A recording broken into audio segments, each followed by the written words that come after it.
출애굽기 14장 21절로 31절의 말씀입니다.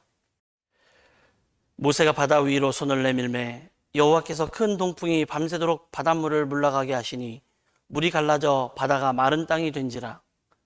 이스라엘 자손이 바다 가운데를 육지로 걸어가고 물은 그들의 좌우에 벽이 되니 애굽 사람들과 바로의 말들 병거들과 그 마병들이 다 그들의 뒤를 추격하여 바다 가운데로 들어오는지라. 새벽에 여호와께서 불과 구름 기둥 가운데서 애굽 군대를 보시고 애굽 군대를 어지럽게 하시며 그들의 병거 바퀴를 벗겨서 달리기가 어렵게 하시니 애굽 사람들이 이르되 이스라엘 앞에서 우리가 도망하자. 여호와가 그를 위하여 싸워 애굽 사람들을 치는도다. 여호와께서 모세에게 이르시되 네 손을 바다 위로 내밀어 물이 애굽 사람들과 그들의 병거들과 마병들 위에 다시 흐르게 하라 하시니 모세가 곧 손을 바다 위로 내밀매 새벽이 되어 바다의 힘이 회복된지라. 애굽 사람들이 물을 거슬러 도망하나 여호와께서 애굽 사람들을 바다 가운데 엎으시니 물이 다시 흘러 병거들과 기병들을 덮되 그들의 뒤를 따라 바다에 들어간 바로의 군대를 다 덮으니 하나도 남지 아니하였더라. 그러나 이스라엘 자손은 바다 가운데를 육지로 행하였고 물이 좌우에 벽이 되었더라. 그날에 여호와께서 이같이 이스라엘을 애굽 사람의 손에서 구원하시매 이스라엘이 바닷가에서 애굽 사람들이 죽어 있는 것을 보았더라. 이스라엘이 여호와께서 애굽 사람들에게 행하신 그 큰 능력을 보았으므로 백성이 여호와를 경외하며 여호와와 그의 종 모세를 믿었더라. 이는 살아계신 하나님의 말씀입니다. 홍해 앞에서 보게 되는 하나님의 능력에 대해서 말씀을 전하겠습니다. 하나님은 이스라엘에게 약속하신 약속의 땅으로 인도하시기 위하여 이집트, 성경에는 애굽이라고 나와 있지만 현재 통용되는 말이 이집트이기 때문에 설교에서는 가능한 한 이집트로 사용하겠습니다. 이집트에 10가지 재앙을 내리셨고 바로는 재앙으로 인해서 완전히 굴복하게 되었습니다. 그로 인해 이스라엘은 자유를 얻고 당당하게 출애굽을 하게 됩니다. 이스라엘 백성들은 벅찬 감격과 흥분 가운데 가볍게 출애굽의 과정으로 들어왔을 것입니다. 분명 며칠이 지나면 이 하나님께서 약속하신 약속의 땅 가나안에 도착해서 진정한 참 자유인으로 살아갈 것에 대한 기대감이 그들에게는 충만했을 거고 또 그것에 젖어 있었을 겁니다. 그렇지만 이스라엘 백성들의 기대와는 달리 얼마 지나지 않아서 그들은 좌절을 맛보게 됩니다. 그 좌절을 가져다 준 것이 바로 홍해였습니다. 기대와 흥분에 가득 찼던 이스라엘 백성들에게 하나님은 가나안으로 바로 인도하시지 않고 이스라엘의 동북쪽으로 인도하시면서 홍해와 정면으로 마주하게 하셨습니다. 이스라엘 백성들이 홍해 앞에서 좌절을 대하고 있을 때에 이들을 놓아준 이 이집트의 바로는 마음을 돌이키면서 출애굽한 이 이스라엘 백성들을 뒤쫓아가기 시작합니다. 신처럼 여겨졌던 바로에게는 그들이 알지 못하던 변방의 신인 이스라엘의 신에게 당했다는 이런 분함도 분명 있었을 것이고 훌륭한 노동력인 이 히브리인들을 잃어버린 것에 대한 아쉬운 미련이 분명히 있어서 이것을 떨쳐버리기가 어려웠을 겁니다. 그래서 그들을 뒤쫓아가기 시작합니다. 아마도 이집트의 군대는 하루 정도를 뒤쫓아가서 이스라엘 머물고 있던 홍해 앞에까지 다다르게 되었을 겁니다. 도망갈 곳이 없는 이스라엘 백성들은 이제는 진퇴양난의 앞에 서게 되었습니다. 여기서 잡힌다면 그들은 다시 이집트로 끌려가게 되고요. 그게 언제일지는 다시 모르겠지만 다시 돌아올 그 시간이 언제일지 모르지만 이들에게 그나마 남아있던 출애굽의 희망은 사라지게 되는 거고 또한 자유도 사라지게 되는 것입니다. 이와 같은 상황 가운데 처한 이스라엘을 내버려 두지 않으시고 하나님께서는 불과 구름 기둥을 통하여 하나님의 보호하심이 이스라엘 가운데 있음을 보여주셨습니다. 그뿐 아니라 하나님의 약속은 어떤 환경에서도 하나님의 계획과 방법으로 진행되고 있다는 것을 알게 하셨습니다. 그리고 그 과정 가운데 인간의 본 모습을 보게 됩니다. 오늘 홍해 앞에 선 이스라엘 백성들을 보면서 인간의 적나라한 본성을 통해 믿음과 불신앙의 차이가 무엇인지를 분명하게 확인하는 시간이 됐으면 좋겠습니다. 그뿐 아니라 우리 자신의 인생은 언젠가 만나는 나 자신의 홍해 앞에서 자신이 누구인지를 적나라하게 드러내게 될 것이기 때문에 우리는 이 홍해 앞에 선 이들의 모습을 통해서 우리의 삶을 되돌아볼 수 있어야 됩니다. 대부분의 사람들이 인생 가운데 홍해를 만나면 이렇게 말합니다. 어떻게 이 문제를 해결하지? 어떻게 이 문제를 해결하지? 라고 말합니다. 무엇보다도 우리를 당혹스럽게 만드는 물음은 어떻게 이런 일이 나에게 일어날 수 있지라고 말합니다. 그러나 여러분, 믿음의 사람들은 인생의 홍해 앞에서 그 문제를 가지고 왜? 라고 하나님 앞으로 나와서 묻고 하나님께서 왜 이 일을 행하셨고 왜 나에게 이런 일을 행하셨는지를 묻게 됩니다. 문제를 해결하려고 조바심을 내기보다는 내 주변에 일어나는 일 가운데 하나님의 계획과 뜻을 살펴보게 됩니다. 이제 관심은 문제 해결보다는 그 일을 행하신 하나님의 뜻이 더 중요하게 되는 순간을 보게 되는 겁니다. 그 순간부터 하나님의 영역이 됩니다. 내 영역에서 이 모든 것들은 떠나서 하나님의 영역이 됩니다. 그러므로 두려워하지 말고 가만히 하나님께서 행하시는 일을 보며 기대하고 기다리는 시간이 되는 겁니다. 홍해 앞에 가만히 생각해 보세요. 이스라엘을 이끌어내실 때 하나님께서 홍해를 만날 것이라고, 홍해를 또 만나지 않을 것이라고 말씀하지 않으셨습니다. 하나님은 과정 전체를 어떻게 인도하실 거라고 말씀하시지 않았습니다. 그냥 그들을 인도하셨을 뿐이고 그들은 그 인도하심에 대한 확신을 가지고 그냥 따라 나왔을 뿐이에요. 홍해 앞에서 당황스러운 것은 우리가 예상하지 않았던 일이고 우리의 힘으로 해결할 수 없는 문제라고 하는 것에서 당황을 하게 됩니다. 우리의 힘으로 어쩔 수 없는 영역이 바로 홍해이기 때문에 그렇습니다. 그 홍해 앞에서 우리는 지금까지 인도하신 하나님의 손길과 하나님께서 하신 일이라는 그 확신을 까맣게 잃어버리고 망연자실하게 되지요. 우리는 종종 예수님을 잘 믿는 사람들이 이런 말을 할 때가 있습니다. 큰일 났어. 큰일 났어. 이런 말을 하면 호들갑을 떠는 경우를 보게 되는데 어쩌면 그것은 너무도 당연한 일인지 모르겠습니다. 오늘 홍해 앞에서 여러분의 신앙을 점검하는 시간, 인생의 홍해 앞에서 하나님이 하시는 일을 기대하는 시간이 되시기를 간절히 바랍니다. 홍해 앞에서 우리가 깨닫게 되는 것이 있습니다. 하나님이 계획하신 일은 우리가 알지 못하기 때문에 당황하게 된다는 겁니다. 출애굽기 14장 1절과 2절 말씀입니다. 여호와께서 모세에게 말씀하여 이르시되 이스라엘 자손에게 명령하여 돌이켜 바다와 믹돌 사이에 비하히롯 앞 곧 바알스본 맞은편 바닷가에 장막을 치게 하라. 이 말씀은 좀 더 명확하게 알 수 있는 말씀이 됩니다. 굳이 홍해를 마주하지 않아도 되는데 하나님께서 이스라엘 백성을 바닷가에 이끌어 가셨다라는 말씀이에요. 돌이켜라는 말은 새 번역 성경에는 되돌아가서라는 뜻으로 해석을 하고 있습니다.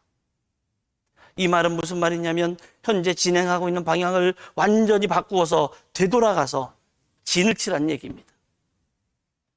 얼핏 보아도 이해할 수 없고 큰 혼란을 일으킬 수밖에 없는 상황입니다. 홍해 앞에서 자신이 예측할 수 없는 인도하심에 두 가지의 가능성을 보게 됩니다. 하나님의 구출을 받을 것인지, 아니면 노예와 같이 살면서 섬기던 우상 앞에 항복해 버리든지, 또 이런 절대적인 위기와 선택의 순간에 서게 되는 거지요. 바로 이 순간, 우리 인생은 홍해 앞에서 위대한 결정을 내려야 하는 순간이기도 합니다. 옛 생활로 돌아가서 하나님으로부터 멀어질 것인가, 아니면 이 위험한 순간에 하나님의 절대적인 구원을 경험하든지, 이것을 선택해야 되는 거예요. 옛날로 돌아갈 것인지 구원을 경험할 것인지를 놓고 이 상황 가운데서 우리는 이 시간에 두 가지의 일을 보게 됩니다. 첫째는 두려워하지 말고 가만히 서서 하나님이 행하시는 일을 보라고 하시는 겁니다. 출애굽기 14장 13절로 14절 말씀입니다. 모세가 백성에게 이르되 너희는 두려워하지 말고 가만히 서서 여호와께서 오늘 너희를 위하여 행하시는 구원을 보라. 너희가 오늘 본 애굽 사람들을 영원히 다시 보지 아니하리니 여호와께서 너희를 위하여 싸우시리니 너희는 가만히 있을지어다. 두려워하지 말고 가만히 서서 하나님께서 행하시는 일을 보라고 하십니다. 하나님께서 이스라엘을 지금 홍해 앞으로 이끌어내셨다면 혼란스럽게 떠들 일이 아닙니다. 이미 이 지경에서 사람이 할 수 있는 일은 아무것도 없습니다. 홍해 앞에서 하나님께서 기적을 행하시기 전에 처음으로 하신 명령을 꼭 봐야 됩니다. 두려워하지 말고, 그리고 가만히 서서. 말씀을 묵상할 때마다 하나님께서 기적을 행하실 때는 우리가 잠잠해야 할 시간이라는 것을 느끼게 됩니다. 심적으로, 육적으로 잠잠해지기 위해서는 우리를 떨게 하는 두려움에서 벗어나야만 합니다.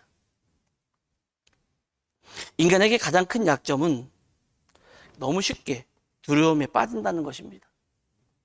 잘 아시지요? 성경은 두려워하지 말라, 두려워 말라 이 말씀을 365번이나 하고 있다는 사실. 이게 과연 우연의 일치일까요? 우리의 믿음이 증명되고 하나님의 역사를 보기 시작할 수 있는 타이밍은 두려움이 사라질 때입니다. 두렵게 하는 상황이 아니라 두려움을 누르고 하나님께서 하시는 일을 바라보기 시작할 때 역사가 이루어지는 겁니다. 우리가 할 수 있는 일이 없을 때 비로소 우리는 잠잠하게 하나님을 바라보는 거예요. 어떤 사건이 일어난 일에 대하여 하나님이 행하시는 기적을 우리는 당연하게 생각하지만, 만일 우리가 그런 상황에 있다면, 그런 상황 가운데 있다면 홍해가 갈라질 거라고 기대하는 사람이 과연 몇 명이나 됐을까요? 문제가 닥쳤지만 문제 해결은 그들이 생각할 수 있는 방법이 아니었습니다. 분명 문제가 닥쳤는데 그것을 해결할 수 있는 방법은 우리에겐 없고 우리가 알지 못하는 방법으로 해결이 되고 있는 겁니다. 그리고 그들이 해결할 방법이 있었다면 어떻게 했습니까? 참으로 분주했을 거고 번잡했을 거고 자신의 능력으로 무엇인가를 좀 해보려고 했을 건데 그렇지 않았습니다. 진퇴양난의 순간이라는 순간 앞에 딱 서게 되는 겁니다. 그 순간을 마주하게 된 거예요. 여기서 우리는 두 번째 일을 보게 되는데, 그것은 밤새도록 일어난 일에 대해서 보게 됩니다. 본문 21절, 모세가 바다 위로 손을 내밀매 여호와께서 큰 동풍이 밤새도록 바닷물을 물러가게 하시니 물이 갈라져 바다가 마른 땅이 된지라. 이 본문, 오늘 본문에 대하여 저는 개인적으로 하나님의 은혜를 경험한 사람입니다. 하나님께서 왜 바닷물을 순식간에 갈라지게 하지 않고 영화에 나오는 것처럼 모세가 손을 들면 바닷물이 쫙 갈라지는 것이 아니라 성경 말씀에 보니까 밤새도록 갈라지게 하셨는지, 또 이 물이 모세 앞에서 갈라졌는지 모세 반대쪽에서 갈라졌는지에 대해서도 알 수 있는, 그래서 저는 이 말씀을 들으면서 하나님이 나에게 무엇을 하기를 원하시는지에 대해서 충분히 알았던, 그리고 그 은혜를 경험했던 그런 기억이 있습니다. 그러면서 알게 된 것은 절대로 홍해를 가르시는 일은 순간에 되지 않았습니다. 큰 동풍이 밤새도록 불고 나서야 비로소 바닷물이 갈라졌습니다. 하나님이 행하시는 구원의 역사가 남의 일처럼 보일 때는 이게 어마어마하게 큰 엄청난 일이지만, 이게 나의 삶에서 일어나는 역사는요, 긴 밤을 지새우면서 가슴을 졸이는 사건이 있고 그 시간이 있어야만 기적의 순간이 일어나는 거예요. 하나님의 기적을 행하시는 그 순간에 불어오는 엄청난 고난의 기다림 앞에서 가만히 서서 견고히 흔들리지 않는 사람들을 믿음이 있는 사람, 이렇게 말하는 겁니다. 홍해 앞에서의 시간은 인생 결전의 시간입니다. 믿음으로 두려움을 내쫓았다면 그 믿음으로 견디며 흔들리지 말아야 합니다. 밤새도록 몰아치는 죽음의 동풍을 견뎌야 합니다. 당시 동풍은 아라비아에서부터 몰아치는 시로코의 열풍인 죽음의 바람이라고 합니다. 그 바람이 지금 이 순간 이스라엘에게는 죽음의 바람이 아니라 생명과 기적을 일으키는 바람이 되어서 불어오고 있는 거예요. 우리는 안 좋은 순간을 보면 망했다라고 말합니다. 잘못되었다라고 말합니다. 그러나 하나님은 그 우리가 말하는 잘못된 것, 망한 것을 가지고도 생명과 기적을 일으키는 하나님이심을 기억해야 될 때인 겁니다. 기적의 순간도 위대하지만 기적이 일어나기까지 기다림의 시간이 더 위대합니다. 기적은 순간에 일어나기보다는 견디는 믿음의 시간 가운데 폭발하는 순간의 생각과 믿음의 결정체입니다. 기적이 일어나면 그 사건은 내 믿음이 되고요, 내 믿음의 흔적이 되고 내 믿음의 기념비가 되는 거예요.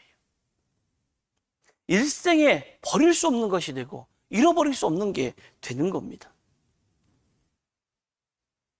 31절, 이스라엘이 여호와께서 애굽 사람들에게 행하신 그 큰 능력을 보았으므로 백성이 여호와를 경외하며 여호와와 그의 종 모세를 믿었더라. 하지만 이렇게 하나님의 놀라운 능력을 보고 이렇게 믿었던 백성들은 광야에서 앞으로 일어날 수많은 사건 가운데서 환란이 일어날 때마다 불평을 합니다. 아무리 위대한 기적이 일어나도 하나님을 보지 못하고 하나님이 행하시는 기적만을 바라보는 자들이 신앙이 변치 않는 거예요. 끊임없이 표적을 따라다니는 사람들은 그것을 따라서 다니면서 사는 사람들이 있어요. 그 사람들은 하나님을 믿는 사람들 같지만 사실은 기적을 믿는 사람들이에요. 하나님과는 아무런 관계없이 하나님 행하신 기적을 보고 살아가는 사람들이에요. 하나님과는 관계없이. 기적이 보일 때는 믿음이 좋은 것 같지만 기적이 사라지면 하나님도 부인하는 사람들입니다. 기적만을 믿는 사람들은 또 다른 기적을 보며 그 기적을 따라가게 되는 거예요. 그래서 어느 때는 기적을 따라 철새처럼 이리저리로 흘러다니기만 하는 사람들, 신앙 없이 흘러다니는 그런 사람들, 정말 불쌍한 사람들이죠. 그러면서도 계속해서 하나님의 능력을 보여달라고 합니다.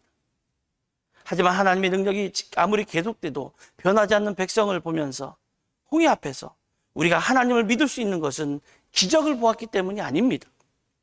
홍해 앞에서 우리가 하나님을 믿을 수 있는 것은 기적을 보았기 때문이 아니라 하나님을 보았기 때문에, 그 기적을 행하시는 하나님을 보았기 때문에, 가만히 하나님을 바라보면 내 삶 가운데 일하시는 하나님을 분명하게 보게 될 것이기 때문에 그렇습니다.